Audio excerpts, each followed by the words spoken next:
President Gordon B. Hinckley made history in February 1998.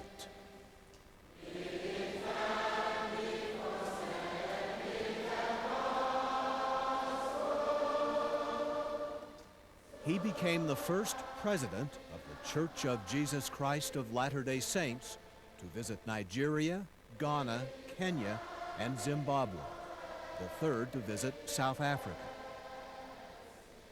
20 years ago, few, if any, Latter-day Saints lived in African nations outside of South Africa and what was then Rhodesia.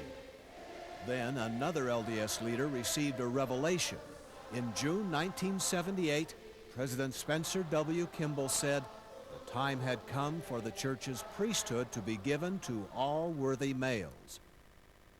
Within months, missionaries made their way to some of the nations of the vast African continent, and almost overnight, entire congregations sprang up.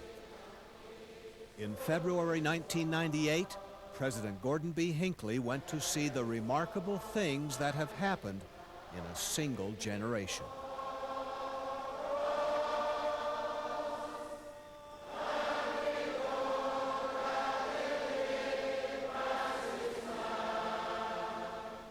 They had hoped for it, prayed about it, even dreamed of it. And now their prophet was coming. I never thought in my lifetime I will ever see the face of the prophet. Look, if it was a dream, I would say, it's just a dream. But it's real, that the prophet is going to be here in my home. He's coming to Nigeria, not in Lagos. He's coming to Port Harcourt. It's like the prophet is coming to my house. Most of our children, the story about the prophet sometimes looks like a fairy tale. Yeah, because I think it's a kind of very big personality, you know, it's somebody that is very close to God. But for the children, seeing the prophet face to face is going to be something wonderful. In Nigeria, Latter-day Saints organized work parties to completely scour the government-owned Civic Center in Port Harcourt, where the conference would be held. We had specific days, all members in the state.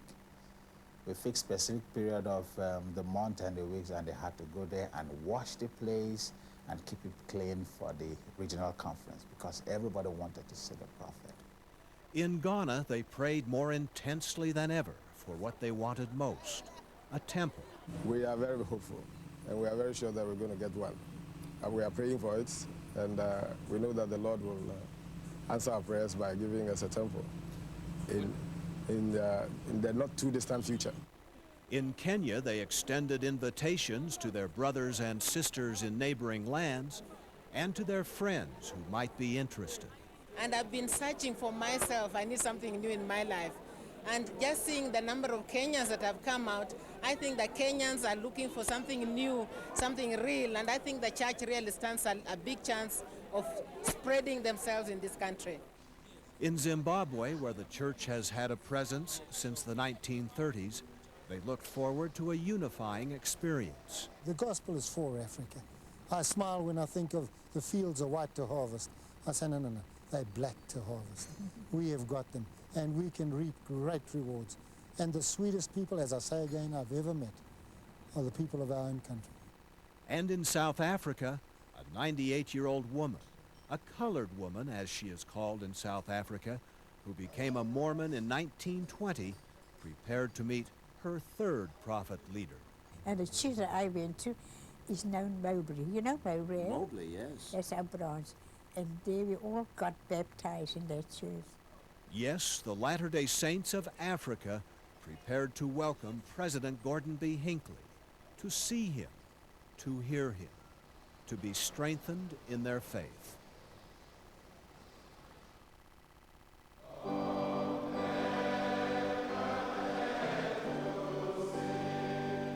Call it an historic moment, a first for the Church of Jesus Christ of Latter-day Saints in all of Africa. The priesthood leadership session of the first regional conference ever held on the vast continent. Priesthood leaders from at least 4 of the church's 8 stakes in Nigeria gathered in Port Harcourt, just as Latter-day Saints do now regularly in Salt Lake City and many other parts of the world, to receive instructions from their leaders often general authorities. This audience is a miracle. The start of the church, always just a little seedling, just a beginning, just one of a city and two of a family. That's just the way it starts. It started 15 years ago for Kalu Iche Kalu. I joined the church when President Spencer W. Kimball was the president of the church. Almost immediately, he was called to serve in the presidency of his branch. Since that day, as he says, he's never been able to sit in the congregation. He's always had leadership responsibilities. Now he's Bishop Kalu, struggling to oversee a burgeoning membership. We were splitted, I think it's November or September. The sacrament meeting attendance is about, one Sunday when Eldaika was there, we were 305. That is to say, 305, and there was no seat. He said, well. That's the way it's been in Nigeria since the first official missionaries entered the country in 1978. But even before those missionaries arrived, beginning in the late 1950s and through the 60s, congregations of people calling themselves the Church of Jesus Christ of Latter-day Saints sprung up spontaneously in Nigeria. They'd come across church literature, including the Book of Mormon, and found the doctrines to their liking. By the time missionaries got there in 1978, entire congregations were waiting and ready for baptism.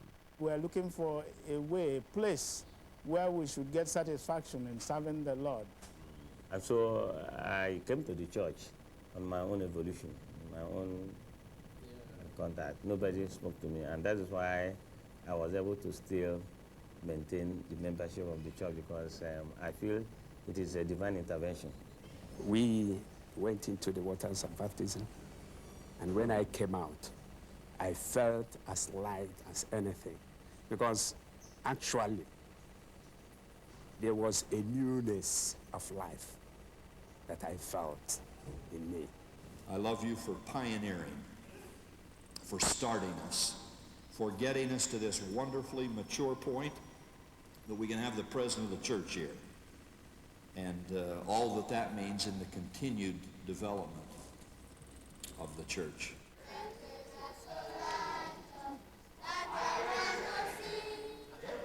President Gordon B. Hinckley arrived halfway through the Saturday night priesthood leadership session of the two-day regional conference in Port Harcourt.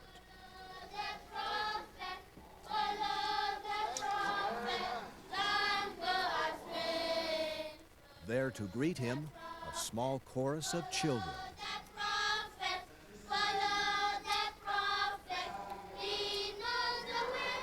Missionaries were sent.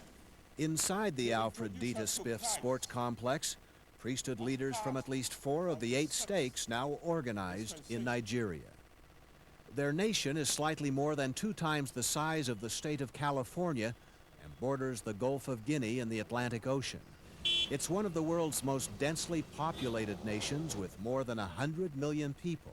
Half are Muslim and live in the northern half of the country.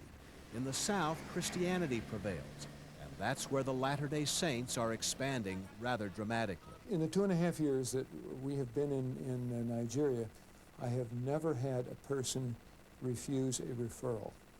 They all want to hear the gospel. George and Ann Pingree of Salt Lake City oversee missionary work in the Port Harcourt mission. That's one of the 3 missions in Nigeria. The missionary force is made up primarily of young African men and women. In just 20 years, the church's membership in Nigeria has swelled to more than 30,000. In some places, we'll get 70 to 80% attendance at sacrament meeting, especially out in the villages. Our people, by their culture, are very receptive. At times, because of curiosity, they would like to listen. Even if they mightn't in the end be convinced, at least they will be patient enough to listen. They are by nature a deeply religious people, and churches of many denominations abound throughout the land. Their services, like this one in a village near Port Harcourt, are often lively, their worship enthusiastic, and that sometimes presents challenges for those who convert to Mormonism. they still have sympathy for some of the practices in the former churches they belong to. So when they come, it becomes a little difficult to get them entirely out of the old principles. Surely the Lord God will do nothing. That's one reason for conferences like this one. Nigeria is part of the church's Africa area, led by Elder James O. Mason of the church's Quorums of the 70. He regularly visits Nigeria to teach them. Occasionally, he is joined by other LDS general authorities, but the people will tell you none of those visits quite compares with this one by their prophet. My, you look good. You look wonderful. This is the first time I've been in Nigeria. I had no idea that we'd have a great number such as this afternoon for this leadership meeting. Thank you very much for being here. The feeling of every member in my ward is just historic. It's something everyone has never dreamt of. Don't let the little problems worry you. Move ahead with the great opportunities to build the kingdom of God in the earth. We're happy to see him, and if possible, can be coming once every 5 years. The church will go in Nigeria as you go. If you don't do anything, nothing very much will happen to the church. But if you are anxiously engaged in assisting those for whom you are responsible, the church will grow and blossom and strengthen, and there will come into your hearts a great sense of satisfaction. We are lucky to be one of the people that set eyes on him for the first time a prophet is entering Nigeria. We are really grateful, and we thank our Heavenly Father for that.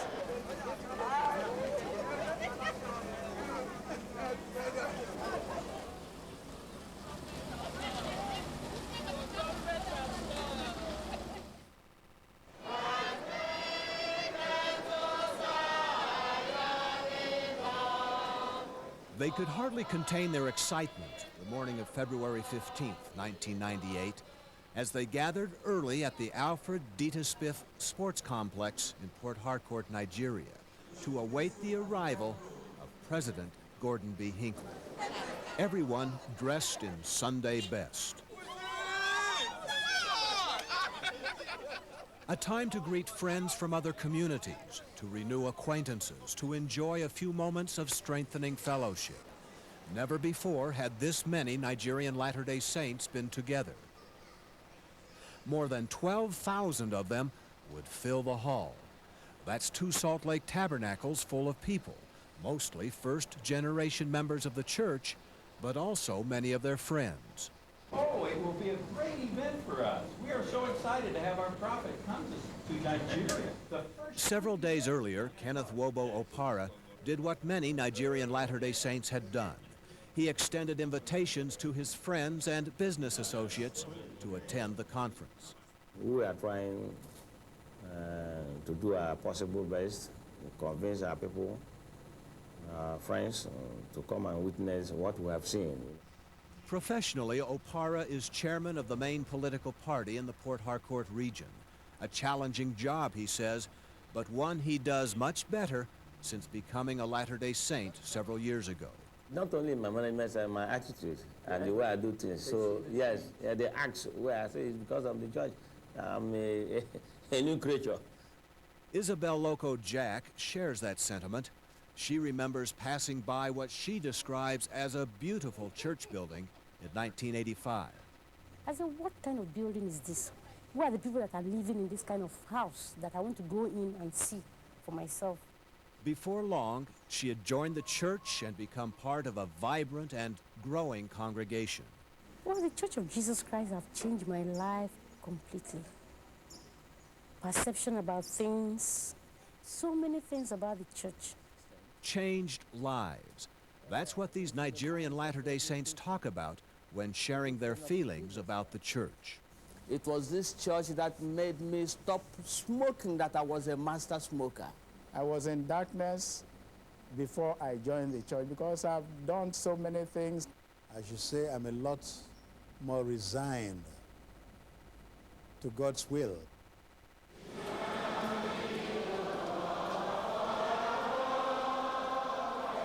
Emotion filled the hall when President Hinckley arrived for the general session of the Port Harcourt Regional Conference. The people were excited to see him, and he was equally overcome by the warmth and vastness of the congregation that greeted him. I'm absolutely amazed at the growth of the church in this part of the world. 20 years earlier, such a meeting never would have been possible in Nigeria or any other community or nation with an exclusively black population. Until 1978, the Church of Jesus Christ of Latter-day Saints excluded blacks from the church's priesthood. But that policy changed on June 8, 1978. I want to express deep appreciation for the revelation which came to President Spencer W. Kimball 20 years ago, under which all of the opportunities and blessings of the church should be made available to every worthy man.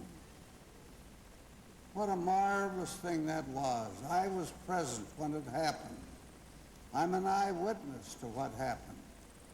We were in the temple in Salt Lake City, kneeling before the Lord in prayer when that manifestation came, which brought the priesthood to you, brethren. And how grateful we are, how thankful we are. They sat enraptured by the words of their prophet leader. His visit and his sermon seemed to underscore the dramatic change that came not only to Nigeria as a result of the 1978 revelation, but to the church in general. We're all alike unto our Father in heaven. There is no discrimination in his sight. We're all his sons and daughters. Beyond the conference hall and the white shirts and ties and beautiful dresses is a nation and a people still struggling to emerge from centuries of oppression. In villages outside the large cities, living conditions remain somewhat primitive, and the arrival of visitors from America caused quite a stir.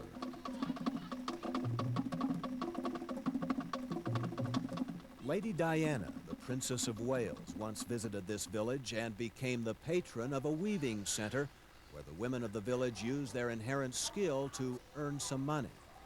This day, the women have woven a special piece of cloth. They plan to present it to the president of the Church of Jesus Christ of Latter-day Saints. This is a great nation. This is a nation where there's much of Christianity.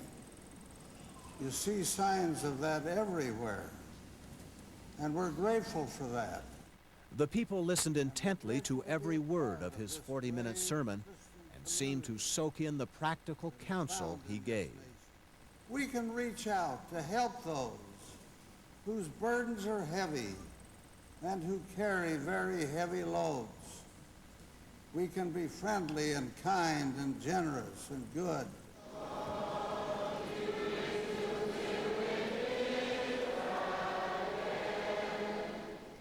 In the end, it was hard to say goodbye, but the conference was over, and it was time for President Hinckley to leave Nigeria for his next historic stop. I'm grateful for your faith. I hope you'll remember this day when we came among you to express our love and our blessing.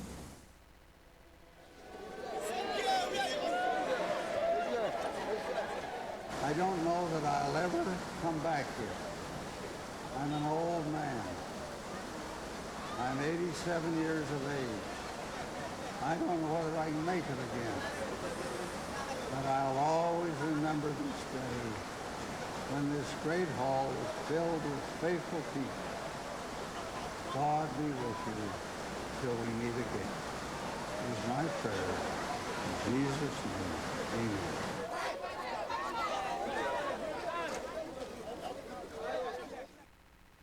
Kofi Opara is as devoted to the Church of Jesus Christ of Latter-day Saints as a man can be. He is a returned missionary and currently serves as bishop of the Christiansborg ward in Accra, Ghana. But Bishop Opara and his wife Teresa feel something is missing in their lives. They have never been to one of the church's temples, never participated in those sacred rites and ordinances. It is difficult when you explaining things about temple to people. The closest temple is 8 hours away by air in Johannesburg, South Africa. The trip is an enormously expensive and difficult undertaking. As a result, many West African Latter-day Saints have not yet made the journey. So you can imagine their joy when President Gordon B. Hinckley came to their land with a surprise announcement. This morning, we approved the purchase of a beautiful piece of ground on which we propose to build a temple in Accra, Ghana.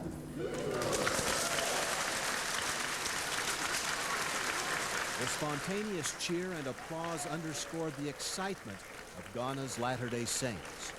They had hoped for it, fasted and prayed for it, and now their prophet said it would happen. A temple in Accra, Ghana, on this 3-acre site not far from the center of the city. Oh, I'm so excited. Very, very excited about it, and we'll do our best to make sure it comes. I'm so glad at this announcement. We never expected this. But all the same, we've been praying for all these years to have a temple. So we thank God the prophet has come and given us this promise. We have applied for the temple, and then now the temple is here with us. So we are very grateful. Their exuberance following the announcement could hardly be contained. Hugs, handshakes, even tears, but above all, sheer joy. Wonderful news to us. Are you ready for it? Well, we are going to get ready.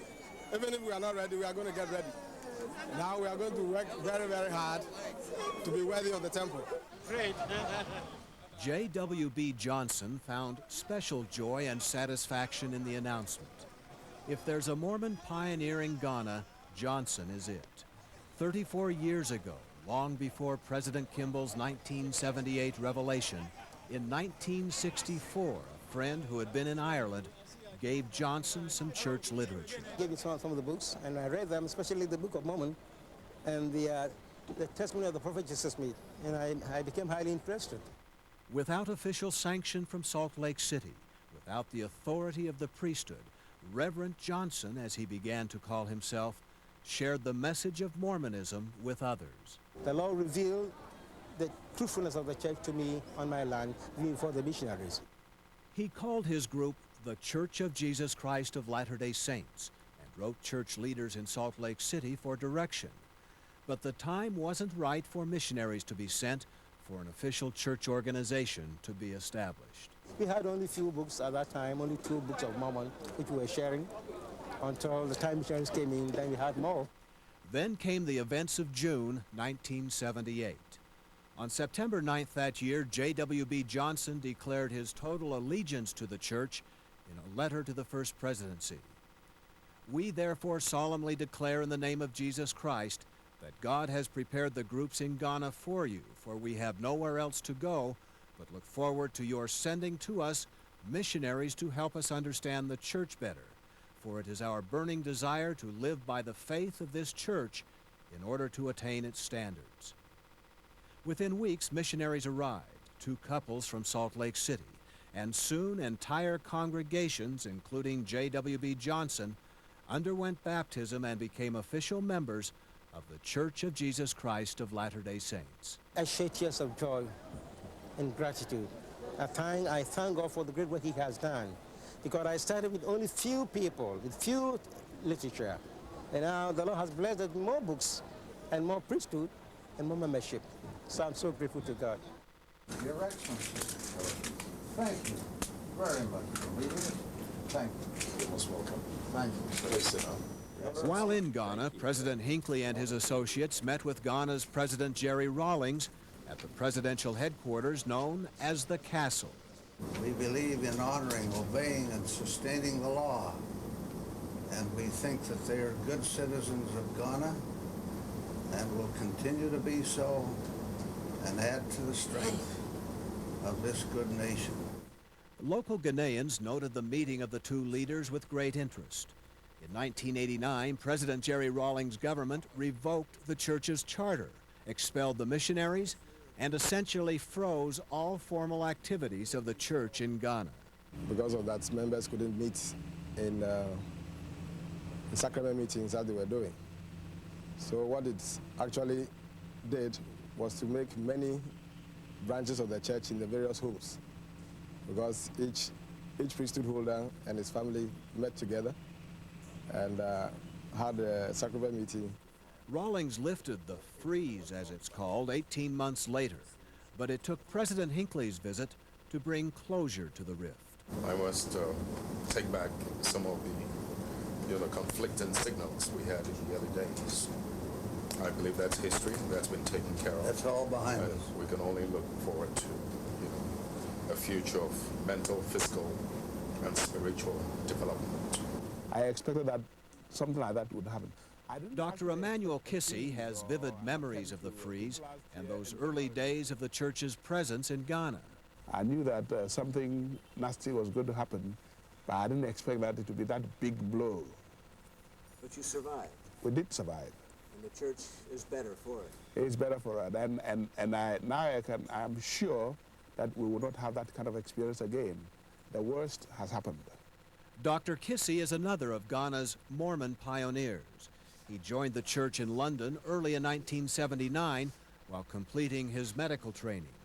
Later that year, he returned to his native country to establish his medical practice, but also to provide some stability for Ghana's new fledgling congregations of Latter-day Saints. I was the first person, and my wife and our children, the first people here who have actually been with a church and seen a church in action and knew a better way to do it.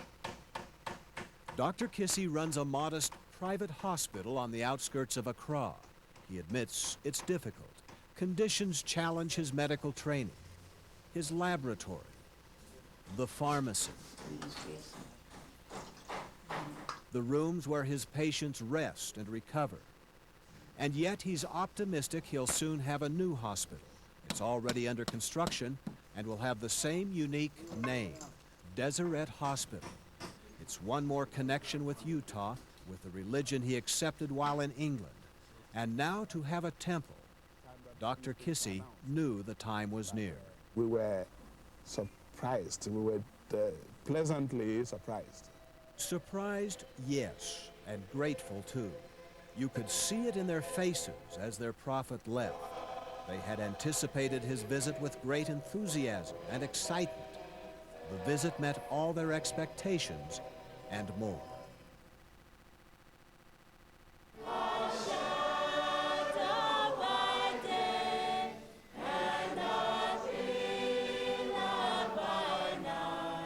Another day, another meeting for President Gordon B. Hinckley. This time across the vast African continent east to Kenya and its capital city of Nairobi. The Church of Jesus Christ of Latter-day Saints in Kenya is relatively new, just 7 years old officially. The government of Kenya recognized the church in 1991 and allowed it to register. Still, the church has had a presence in Kenya since the 1970s, when American LDS families working there held church services in their home. In 1980, the first missionaries arrived, and small congregations began to be established. I started telling people about the church. I didn't preach, but I started telling them about the church. Julius Kasue was among the early converts, and he began sharing what he had learned. We had a lot of people whom we baptized. We baptized about 40 people one day. And there were more who even needed to be given discussions and be baptized. Many of those early converts were among the 900 people who gathered in the ballroom of a Nairobi hotel to see and hear President Hinckley. This room couldn't be filled with better people than it is today. His listeners came not just from Kenya, but from the surrounding nations of Somalia, Uganda, Tanzania, Sudan, and Ethiopia. There's a tremendous bond of love that grows among the saints of God, wherever they may be found. It is a marvelous and wonderful thing. The church is relatively small in Eastern Africa, but definitely growing. Since the creation of the Kenya-Nairobi mission in 1991, the church's membership in Kenya has more than tripled, from fewer than 1,000 to nearly 3,000. The prophet coming to Nairobi will help a lot because it has strengthened us and it has motivated us to go out and work. I feel it really blessing to us, we in children in Kenya as a whole and in Africa. It's a blessing, it's a real blessing.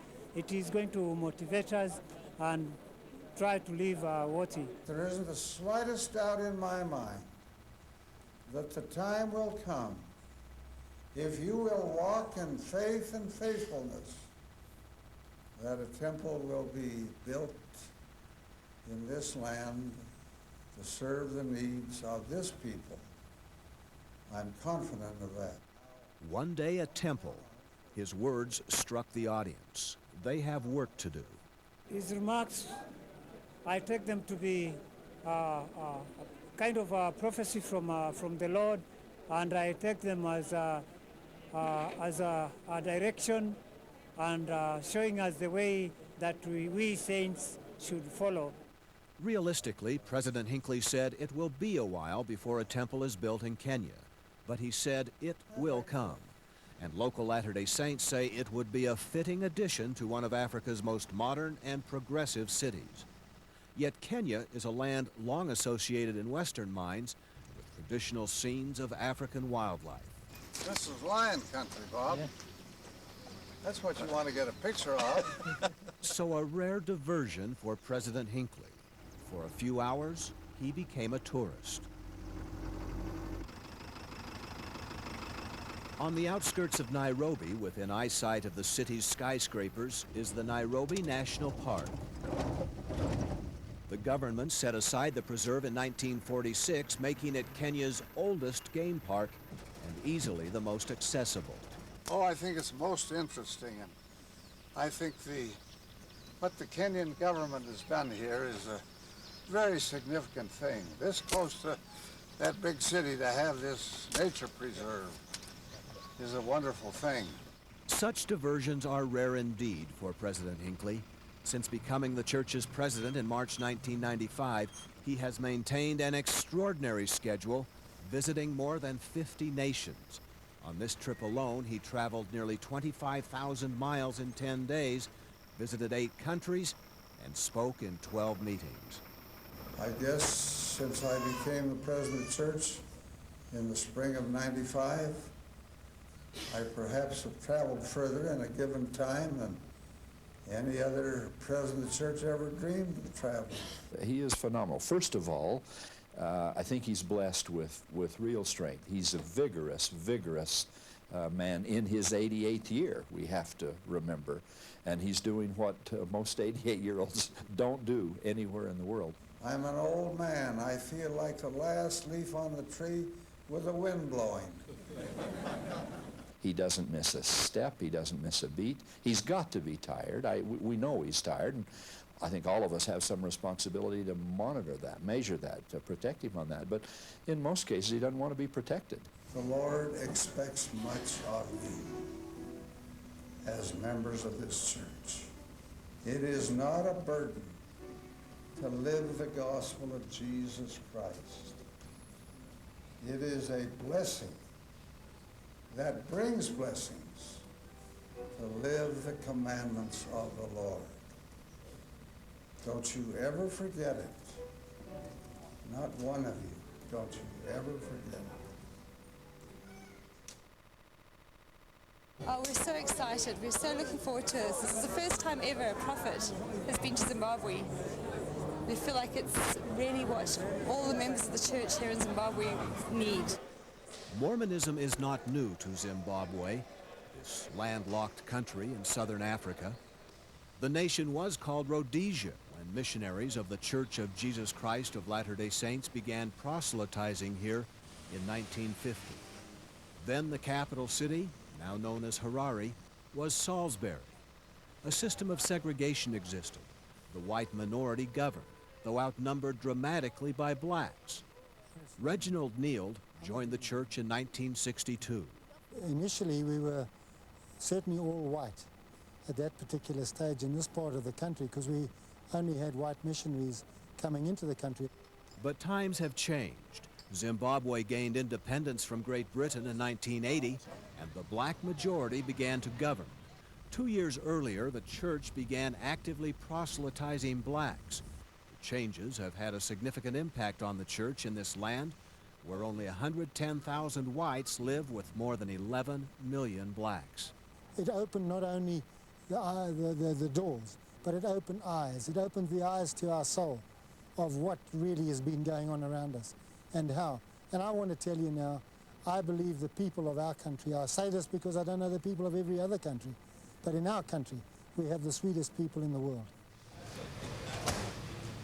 Well, where have I seen you before? President Gordon B. Hinckley arrived in Zimbabwe on February 18, 1998. As in other venues, his stay would be brief, just long enough to hold another meeting, then rest for the night in a Harare hotel. Still, it was long enough to touch the lives of Zimbabwe's 6,000 Latter-day Saints. If I can hear his voice, he has whispered to me. He's a great man. He's the leader of our church, the overseer, the revelator, and the president of this church. For Ernest Sabanda, a monumental moment. He, the first black in this nation to join the church long before the 1978 revelation, shaking hands with the first president of the church to visit Zimbabwe. Nice to see you. Thank you. Isn't that wonderful for a common person like me to see a great man? Zimbabwe's national leaders allowed the church to hold the meeting in a hall adjacent to the nation's main government offices, reflecting a cordial relationship that has been established in recent years. The church has helped Zimbabwe through humanitarian projects. We do everything from dig wells and to build dams to provide a power generation and a lot of agricultural help, a lot of skilled craft, a kind of self-employment or improved employment activity, and that ranges across a wide spectrum of people in Africa.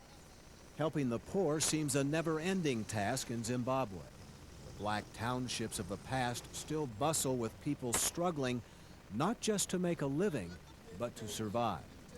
But Zimbabwe is also a land of contrasts, with sprawling suburbs and spacious homes.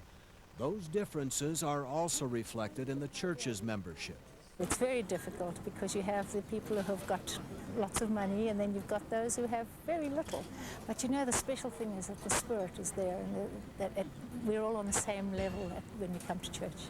You don't feel that at all. There's no social inequality. Yes, we just all mix and blend and just love each other. I want to bear testimony of that.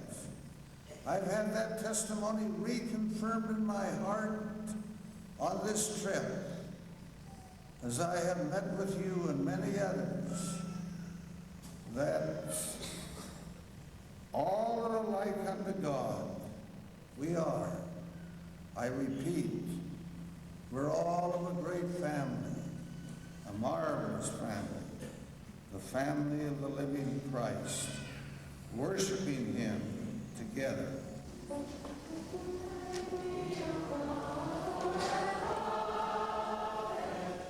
As is common with Latter-day Saints when their prophet is near, they sang, "We thank thee, O God, for a prophet." His visit had been brief, but they had been touched. One man gave President Hinckley a small statue, a scene of a family carved from a single piece of stone. Then as he left, they spontaneously started another song.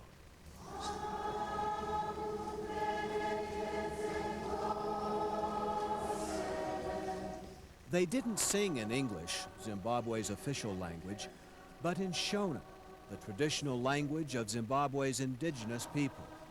Whites and blacks singing together in a warm display of unity and love, brought about by the presence of their prophet.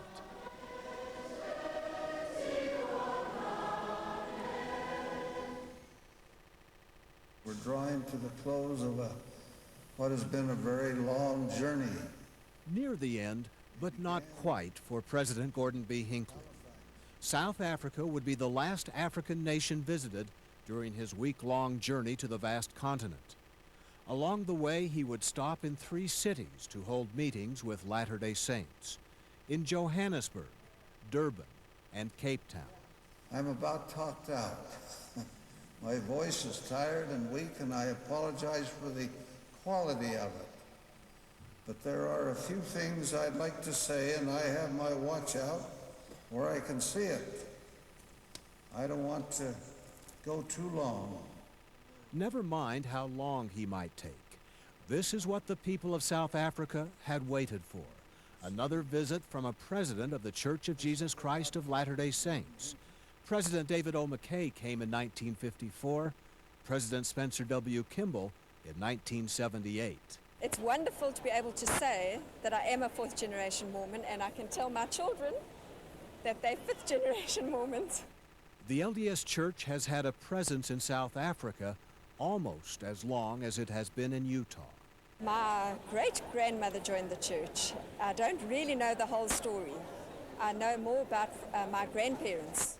The first missionaries arrived in Cape Town in 1853 and were processed into the country through the city's historic castle.